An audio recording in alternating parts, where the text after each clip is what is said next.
All right, welcome everyone. We're Semblance of Sanity. I'm Caleb. I'm Jacob. And we're here for Legend of the Galactic Heroes, episode 70. We had quite a few expeditions set out last week. We had Bew Cox setting out with the ragtag little semblance of a fleet that he's got. Yeah. Small little group, yeah. Good luck. Good luck. I'm sure Bittenfeld definitely won't crush you. Yeah. It's going to be fine. But then on the other side of, not quite the other side of the galaxy. Merkatz and Shunkov. Yeah, we got Merkatz and Shunkov. Yep. And the whole expedition to Iserlohn and everything. Yep. With particular choices of personnel that was made personally. Yeah, exactly. Julian's going. Shunkov's daughter, who definitely is his daughter, right? Because she is, after all, a beauty, right? So naturally she's his daughter. But she's not going because she's his daughter. And Julian's going because it's Julian. Interesting. Very interesting. See how that will play out potentially. I am very curious though to see what exactly ends up being the back door that they basically left in Iserlohn in order to retake it. Because we to have find something out here finally after all this time. Because the idea that it's something that no one would find necessarily, right? Or it'd be very difficult to find, but at the same time it's going to be that critical. I'm curious what it ends up being. Yeah, and we discussed that at length since the beginning of what is this Chekhov's Chekhov's back door. Yep. But with actually Reinhardt being set forth into Alliance space here and not being sure about whether or not he's going to be okay with the way things go here, and the ominous teasings from both the narrator and from the thoughts of Mariendorf. Yeah. Yep.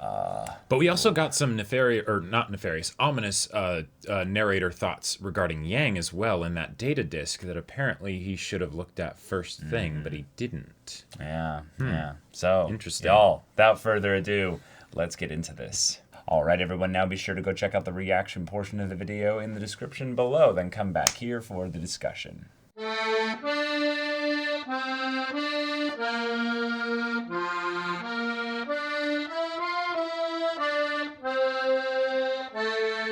Iserlohn is taken. Yep, it has been recaptured. Lutz has lost a gaping, taken a gaping wound in his fleet. One of these days, when Iserlohn is about to be captured, the side that has it is just going to be like, all right, we're going to self-destruct the facility. That might be considered a war crime because of all the other civilians and stuff that are on the base. That doesn't make sense unless, literally we get into a situation where probably the supreme commander of whoever is, or taking the who has it at that point. It's like, we're going to do that. But no, I think Iserlohn is such a technological marvel, such a piece of war technology that either side does not care about, destroying it. It is just the idea that when we have it, we own this area of space. Right. This is our land. And so now that they have it, And I know you're a lot more forgiving of Lutz, but Lutz, you fucking idiot. You had a bunch of walls, and you literally gave up the whole advantage of having walls. Oh yeah, definitely.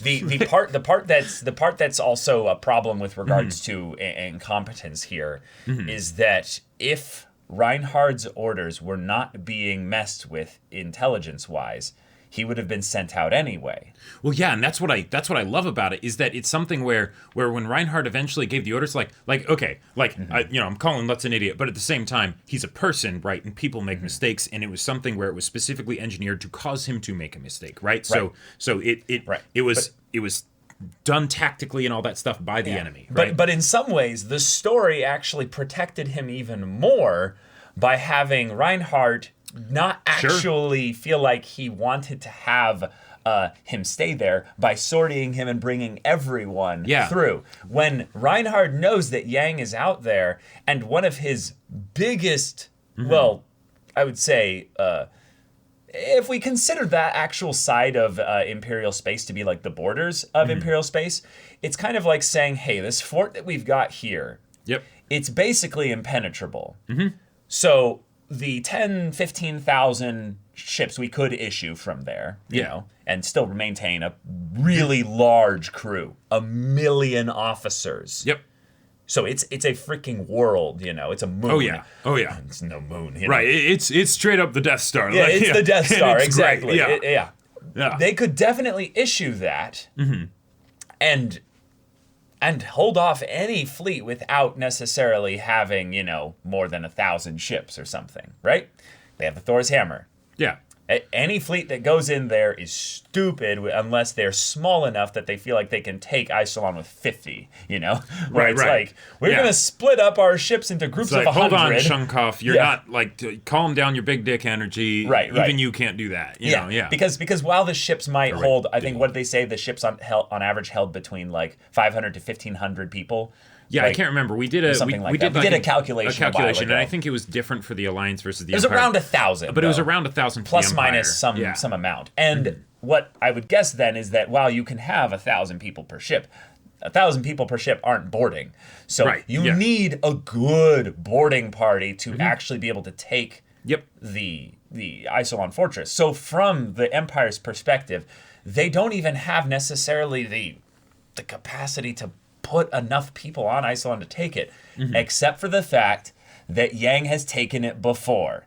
And thus, Reinhardt's order to issue out Lutz, that's the part where I'm like, actually, because of that order being set out, it might have made the intelligence warfare part on the side of the Alliance harder. it could have if Reinhardt had done anything else.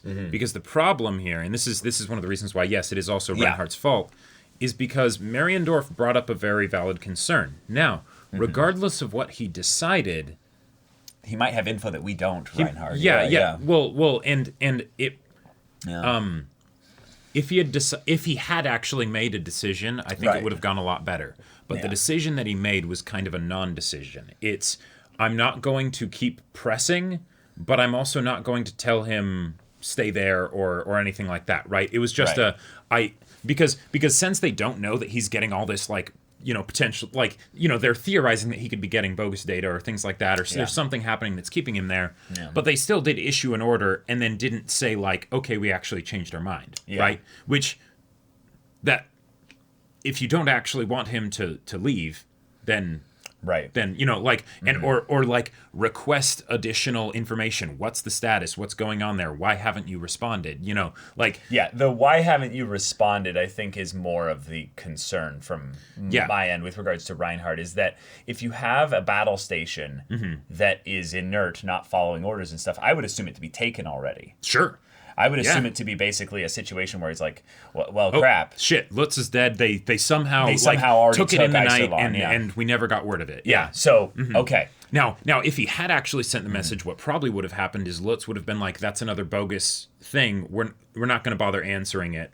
He could have answered it just in case, but odds are there would have been a good shot that he wouldn't have. To be fair, that's part of the other thing that's really cool about this being actual intelligence warfare, because there's a couple things about the world building of this show that I'm a little bit loose on still. I don't know how long it takes a message to be sent through space, and I also don't know how long it would take for a response to go through. Sure. So I am assuming that they're doing their whole I've got the signal and yeah, that's what it seems to kind of be like. Space sci-fi Morse code, kind of thing, and they were writing out the little encrypted things there. It's very much a sci-fi that was made in the 80s. Right. Yeah. And yes. Yeah. And Cabdash, or Bagdash, sorry. Yeah. His whole thing is that he's really good at sending encrypted messages, probably, that make them look legitimate. Right. So he knows probably some software stuff or what have you. And they got the codes when they were on there last, and so they can... Yes, so they can send something that Iserlohn will pick up as legit, and because Iserlohn doesn't have some... perfect omnidirectional scanning things for things outside the corridor, they're more probably just getting early warning systems of big fleet just entered the corridor. Exactly. All they have to do is just sit outside the corridor and be like, bing, bing, bing. Yep. But the genius part about this that I still give Lutz a complete pass on this is the idea that they could send a message to Iserlohn, and that would shut down the Thor's hammer and the point defense Yes. guns and the magnetic control, Yeah. so that they would be able to stop ships from boarding. Right. That Now- is 3 layers of security breaching that they could not detect because it was based on something deep in the computer system responding to a message that they sent Right. with some weird code, attached and what to it. right, and what this basically is it's again that example of, it's a sci-fi written in the 80s, right? So it's the you have a kid in his mom's basement that hacks into the Pentagon, right? It's like that's where computer technology was, around roughly around that time. So having things like this where it's the cybersecurity, You could probably still do something like that potentially, yeah, but like assume. cybersecurity wasn't known to be as super high of a priority. So yeah, it's fairly plausible that if they realize, oh, the cannon still works fine, Right. someone could slip some code in there, even if they do basic code checkups. They just missed something, right? It's not as good as they thought, and there you go, right? Yeah, There's a and backdoor. also there's no active issues with any of the tech on board, Yeah. meaning that it's something that Right. they would have to be searching for beyond a technical diagnostic. Right, which would probably have just been something that they would have done upon retaking Iserlohn, and quite frankly, since Ruental was the one who retook it, it might have been something where it's like, maybe I don't need to do all the different procedures, because quite frankly, if it does get taken back, that might actually be helpful for me. It's funny because you're right that, Ruental was the one to help her take it back. But yeah, there's no way of really knowing. Right. If anything, that's maybe where you could put the incompetence in my mind, is that maybe they didn't do it as paranoid thorough of Right. a search 'Cause- as Lutz's paranoid thorough, you would have Exactly. to be insane in order to figure this out. And he's like, Yang is trying to get us to leave Iserlohn Yep. here. That's the only way someone could gain something in a way that would hurt us by me leaving, is that Yang is Right. I'm playing into his plan in some way by sorting. And this is the thing that That's where you don't give him a pass. this is where I don't give him a pass. Is that one, what is Yang called? Miracle Yang. Miracle Yang, How yeah. many times has Yang actually lost to somebody because of tactics? 0. Yeah. 0. Who has gone against him? Basically everyone in the galaxy. Most everybody. Including Reinhardt. Yeah. And now you're saying that they're initiating a conflict, and you think you figured it out, and you're going to beat them at their own game when they started this? And then you're going to go 5 hours past. See, where that's I feel like a nitpick. I feel like a so nitpick. potentially a nitpick, but it's one of those things where, like, okay, you realize that you're playing a game of time, right? Now, granted, they thought that they would have the Thor's hammer and things like that, right? But They also don't know how much time. we have to beat wherever they will be, right? Yeah, we And- also have to look like we're actually sorting. Yes, totally. But 5 hours, there's not going to, like, Yeah, so here's what would have happened based on the story's kind of presentation. They go to the point where it's 1 hour or 30 minutes. It's an arbitrary number. It doesn't matter. It's outside the Thor's hammer range, so it looks like they're actually sorting. And nothing happens, so they just sit there and wait. maybe go around back and forth checking, Yeah. Then they Send know out they're not scout sorting. ships. Then they know they're discovered. Sure. Yeah, then they just leave Potentially. and come back another time. Yep. Yeah. Because this is... Iserlohn is a fortress, Yeah, I'm with Like- you. I'm with you. But one of the things that is weird when you think about it from the perspective of the fortress is that they sent out 0.02% of their forces in the actual fleet. The actual station bit there is 1 million. Well, yeah, but we go by but the- right, but the people on the fortress doesn't really matter. It's the number of ships, right? Because It does, because there's 1 million actual soldiers. It's not like civilians. They're soldiers. well, but if you wanted to go into that, then it would be more. Well, okay. Yeah. If there's 1,000 people on each ship, then that would have been about 1.5 million that would have gone out in the ships. Oh. So. Okay. No, you're right. You're Like, right. You're actually, right. no, wait. No, it couldn't be 1,000 per. I think it's 100 per. Yeah. Oh, yeah, it would have to be 100 per. There you go, yeah. Because otherwise it'd be 15 million, which would be way too crazy. So they put out 150,000 people. 150,000 soldiers. No, it'd still be 1.5 million. 1,000 would be 15 million because 15,000. Am I dumb? The math? Yeah. yeah, You said but- 15,000, right? Yeah. Anyway, moving on. But yeah, and maybe the million was this is the standing military forces that we have inside, it was, right? yeah. And also if they got into the computer systems for like the Thor's hammer, there's a very good chance that they also got into like security systems, so they couldn't do some close the blast doors, and like section off like the most like vital areas of the base. But those are things that I would have expected them to do just in general. So I'd assume what happened is they did that for the places they thought were vital. And they basically took an innocuous computer system area. Oh, I thought that was like the actual like manual like Thor's hammer like. No, they literally mentioned like they're going to this spot here. And they're like, what the hell? Who cares about that spot? Oh. Yeah, it was right after this here. Yeah. I am very curious. Auxiliary Control Room 4. It's like, that place is control of the plumbing. Like, right, but if they can't get anything from there, right? Well, no, they can. Yeah. See, it literally has a number attached to it, where it's like, this is not even a central. Station. Well, and it's the 4th auxiliary.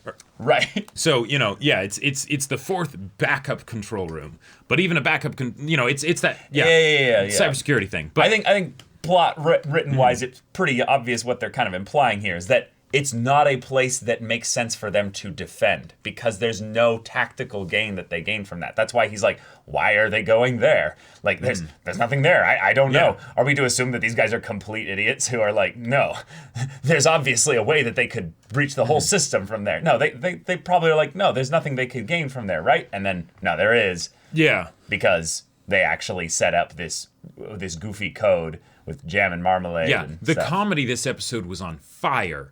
Oh my god! Like the stuff with Poplin, the stuff with Shunkov, the partying, like that was excellent. Yeah, and then just the Bagdash sending in all the bogus messages. Like it felt so just like wonderfully goofy, but at the same time something that would drive someone crazy. Because if you think about the stress and the pressure of Litz's position, right? Mm-hmm. And then he also the fact that they made him discover a bunch of traitors basically in the midst, right? All the people among the million inhabitants or whatever that would just be doing illicit shit. Because, that's amazing. Because there's that many people and they could get away with it, right? Yeah, and that's then perfect. They make him believe that there's a bunch of traitors in there and then he finds them, right? And the whole idea of if you send two, like they send 2 fake messages and he assumes one is true, right? As opposed to no, they're both bullshit. Like, right. Like this is like I feel like this is very much the thing where like a lawyer would have been helpful here of just no, just shut the fuck up and do nothing. Like yeah. What's the way you can fail the most miserably? Right. Well, you lose Iserlohn Fortress in your entire fleet. Okay. How would that happen? What's the second worst thing? Yeah. Just losing Iserlohn. It's like, oh, okay. So then let's not issue our fleet. Right. So or issue 10,000, so that right. Like, yeah. I actually really do think that that's the part where I can agree with you that Lutz screwed up, is that a sortie does not demand the entire fleet. Now there were messages that probably like if I go back and look at all of them that are like get everyone out of your your fleet and stuff. But given that he was assuming that those were all fake messages anyway, like the fact that he never actually found out that one of the messages was from Reinhard, I love. Like that's just great.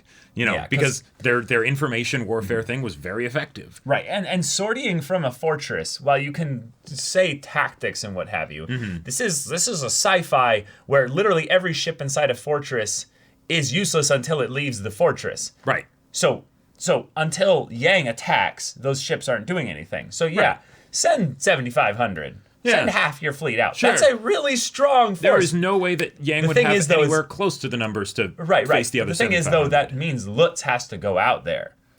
And to be fair, Lutz, one of the ways in which he can really screw up here is if he leaves, and it's the thing of where he's like, wait a minute, actually leaving at all puts me into a position where Yang is at the end of the corridor, just waiting for me with a fleet. And then it's just a fleet-on-fleet combat, and I don't have, Iserlohn to fall back on.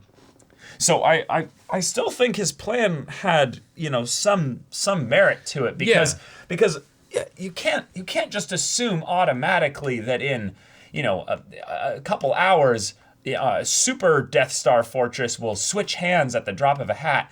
And everyone in there will be completely defenseless to have the galaxy, strongest weapon turned on your fleet. Yeah. He was literally at the perimeter of the fortress where he was about to board back into Iserlohn. And that is something I'm kind of curious about, is how long, like, so they mentioned that he went 5 hours past the, so since, or they didn't directly mention, but since he was 5 hours behind Yang's fleet, and Yang's fleet, well, they Merkatz said that, and Shunkov. yeah, Merkatz. Yeah. And they said that when Merkatz was basically just entering the Thor's Hammer's range, then he went 5 hours past the Thor's Hammer's range. Right. We don't know what the Thor's Hammer's range is in terms of hours of like ship travel. Right. Like, is 5 a lot? It's like, well, depends. If the range of the Thor's Hammer is, 30 minutes of travel, that's a lot. If it's 100 hours, not very much, Right, yeah. Like, so I got the reference. So cool, like, yeah. I'm curious how that all balances out so that. Yeah, I would assume that 5 hours was a reasonable amount of time for him to have faked it because he has all this other stuff that he was assuming would work. And I thought initially that the way that he had made this work, that the gift that he left behind, was that he could fake easily orders coming in from Imperial forces to Iserlohn. So that Iserlohn has a thing that is falsely interpreting them as specifically Imperial things on the there. scanners, like, until they get an actual visual, they show up as Imperial, like, ships or something. just their communications. Oh, okay. I was like, that's it? That was my initial thought. I'm like, that can't be it, right? I thought it was originally going to be something where it's then Reinhard does, like, we send bogus stuff so that they don't accept orders anymore, and then at some point, HQ realizes that they're ignoring our orders and then comes and does something that jeopardizes the situation. But if anything, that would seem like it would bring more security. So and it didn't end up being that. Yeah. So I really like the fact that this was done all in the one episode. We had a near scare with Poplin. Yes. But Julian getting that admiration and respect though from his little squad that he's got here. Coming more into his own. And Bagdash specifically kind of being like, Good kid. I made the right call, going in with this lot. Yep. While the Empire is completely dominating the galaxy right now. Right. These are good people.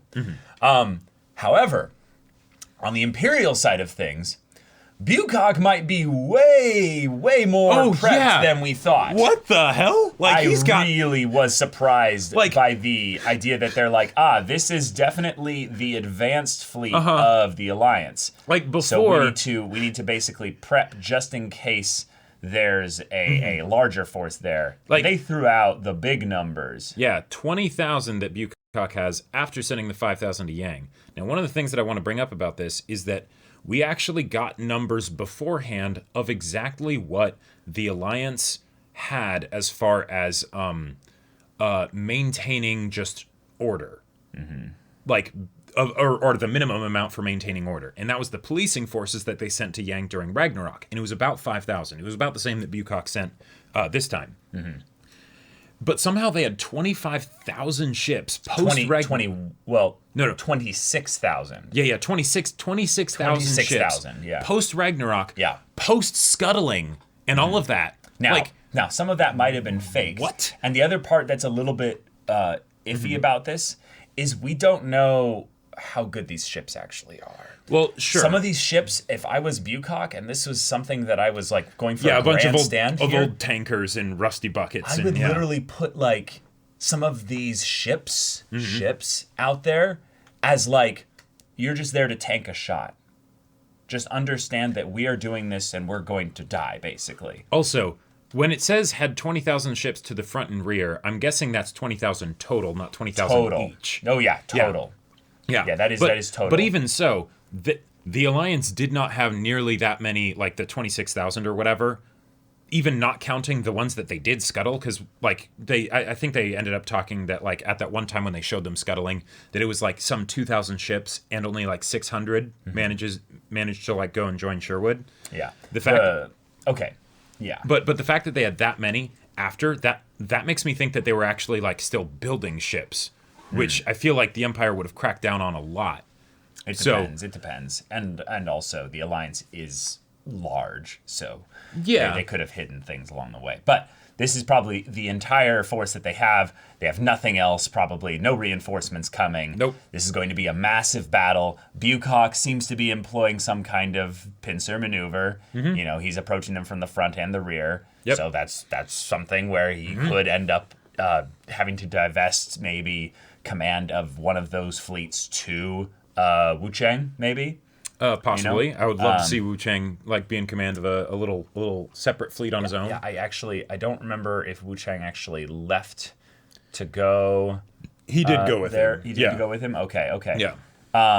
But I liked that they had a little bit of an acknowledgement here that they're trying to cut off the Black Lancers. Right. So this is going to lead to an opportunity for Bittenfeld with his fleet thrust, far ahead of everyone. To overextend to have and to deal with apparently potentially a larger alliance force. And Now, I don't know if they were saying that from the front and rear, they're saying that 1,000 is actually a separate bit, and it's that there's 19,000 ahead of them. or if it's like 10 and 10 or Well, right, Yeah. because the 1,000 could be a separate thing, and then they're seeing that based on intelligence. in addition to that there's the 20,000. There's the 20,000, but those 20,000 are separated from behind the Empire's fleet. And I'm going to guess right now, because I think this makes more sense now looking at the little tactical readout that they got here, that what probably happened is that 1,000 ships were sent ahead of the 19,000, basically. And those are there to basically cause a Move little in bit behind in Harry Mittermeier so that they are suspecting an attack and then slow down. basically to cause them to slow down and stop. And then Bittenfeld's thus, isolated, and Bittenfeld then keeps going. Big Force can come in and attack. Right. And then it's 19,000 against Bittenfeld. Which is probably like 10 or 15,000. Yeah, approximately. Right. And I would put my odds towards Bucock if Bittenfeld is, just all gung-ho here. The only reason why I would put it towards Bittenfeld is that I still think that there's a possibility that a lot of those ships are not, proper battleships or serious, actual, modernized vessels. Sure, and that the people in them might be like, a bunch of scrappy recruits or like old men or whatever, or something. Yeah, this is the final death rattle of the alliance. Yeah. I hope so. Yeah. Well, I mean, they're hoping it's not, because Yang is being sent 5,500 ships. Right, and he now has Iserlohn and everything, and given the forces, this is I guess the main reason why I'm curious about the 20,000 that the Alliance has, is because given the forces that Reinhardt had during Ragnarok, which granted was after the whole like rebellion and things like that, right? So things were in flux, but I can't imagine that he'll have much more than that now, and if anything, he would probably have a little bit less. What kind of damage could the 20,000 do to Reinhardt's forces, especially if they take out Bittenfeld here while he's separated? I think they could blow apart Bittenfeld's fleet, and that's about it.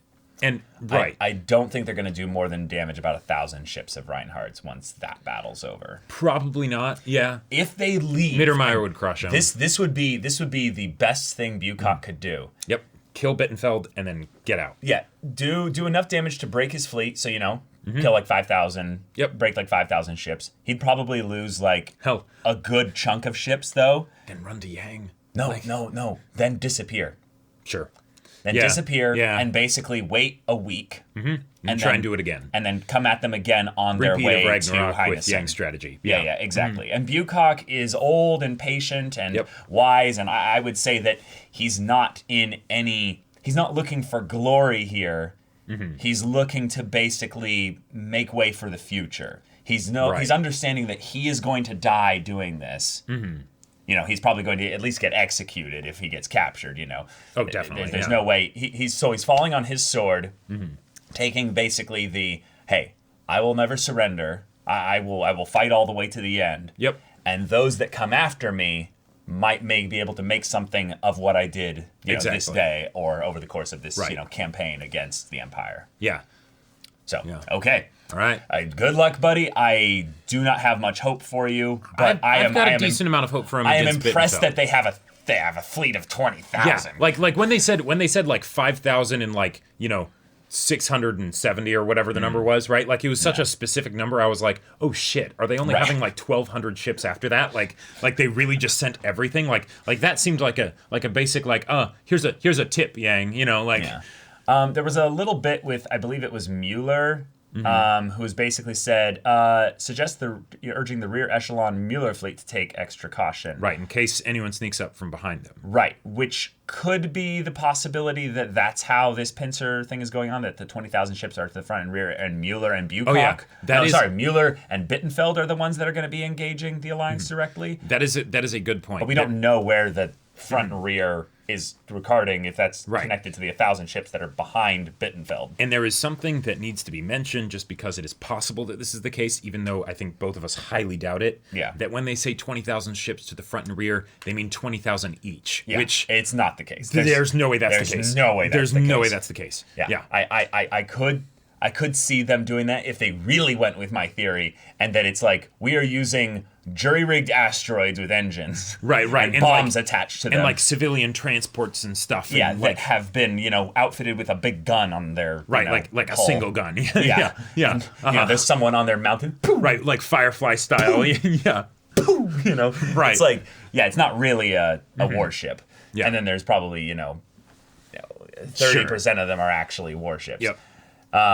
Again, kind of calling out the whole thing that they were forced to scuttle most of their military. Exactly. And they also sent 5,500 ships to Yang. Yeah, so...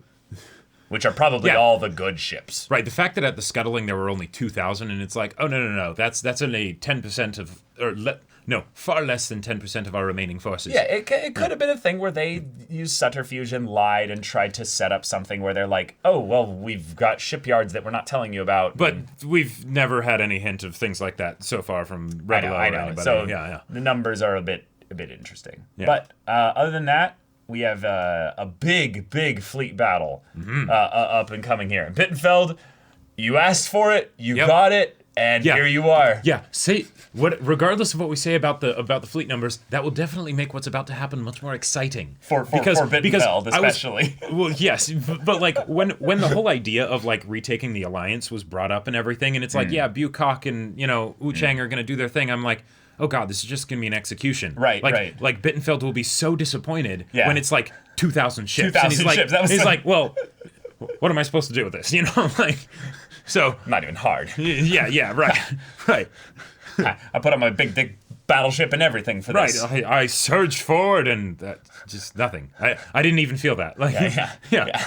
I prepped for weeks before this date, and there's nothing here. Okay, but y'all, thank you so much for watching this episode's reaction and discussion. If you want to see the next episode's reaction and discussion right now, though, go check out the link in the description below for our Patreon. You can get an early access there. You can watch full-length timer reactions there, and all this comes with Discord access. You can chat with us in the community there about this show, about anime in general, and also be sure to check out our Twitch channel. If you... we stream every weekday. Yeah, it's info's in the description. Yeah, so if any of that interests you, we'll see you there. But until then, we're Semblance of Sanity. I'm Caleb. I'm Jacob. And we'll see you all next time.